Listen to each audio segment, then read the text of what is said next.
Vallarpadam container terminal വഴി കടത്താൻ ശ്രമിച്ച 1 കോടി രൂപ വില വരുന്ന അരി പിടികൂടി. കയറ്റുമതിക്ക് നിരോധനമുള്ള അരിയാണ് ഉപ്പെന്ന വ്യാജേന കടത്താൻ ശ്രമിച്ചത്. അശ്വിൻ പാലാഴി കൊച്ചിയിൽ നിന്ന് ചേരുന്നുണ്ട്.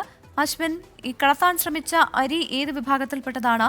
എങ്ങനെയാണ് ഇവർ കടത്താൻ ശ്രമിച്ചത്? എന്തൊക്കെയാണ് ഇത് സംബന്ധിച്ചുള്ള വിവരങ്ങൾ?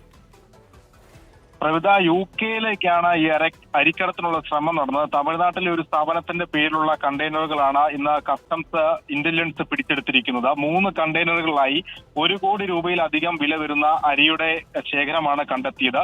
ഇത് വല്ലാർപാടം കണ്ടെയ്നർ ടെർമിനൽ വഴി കടത്താനാണ് ഈ സംഘം ശ്രമിച്ചിരുന്നത്. ഏറ്റവും പ്രധാനപ്പെട്ട കാര്യം, കയറ്റുമതിക്ക് നിരോധനമുള്ള അരിയാണ് ഈ കടത്താൻ ശ്രമിച്ചത് എന്നുള്ളതാണ് പ്രധാനപ്പെട്ട കാര്യം. ഇത് ഉപ്പ് എന്ന വ്യാജനമാണ്, ഉപ്പ് എന്നുള്ള ലേബലിലാണ് ഇത് കടത്താൻ ശ്രമിച്ചത് എന്നും ഇന്റലിജൻസ് കണ്ടെത്തിയിട്ടുണ്ട്. 1 മാസത്തിനിടെ ഇത്തരത്തിൽ 10-ലധികം കണ്ടെയ്നർ വഴി അരി കടത്താനുള്ള ശ്രമം നടത്തിയിരുന്നു. അതും മുൻകാലങ്ങളിൽ പിടിച്ചെടുത്തിരുന്നു. ഇത് 3 കോടിയോളം രൂപ വില വരുന്ന അരി നേരത്തെ പിടിച്ചെടുത്തു. അതിന് ശേഷമാണ് ഇപ്പോൾ ഇങ്ങനെ ഒരു കണ്ടെത്തൽ കൂടി കസ്റ്റംസ് ഇന്റലിജൻസ് നടത്തിയിരിക്കുന്നത്. ഇതുമായി ബന്ധപ്പെട്ട മറ്റ് നടപടികളിലേക്ക് ഇതിനോടകം കടന്നിട്ടുണ്ട്. 2 കണ്ടെയ്നറുകൾ കസ്റ്റംസ് പിടിച്ചെടുത്തിട്ടുമുണ്ട്. പ്രവിത, ശരി, വല്ലാർപാടം ടെർമിനലിലാണ് സംഭവം. അരി കടത്താൻ ശ്രമിക്കുകയായിരുന്നു. 1 കോടി രൂപ വില വരുന്ന അരിയാണ് പിടികൂടിയത്.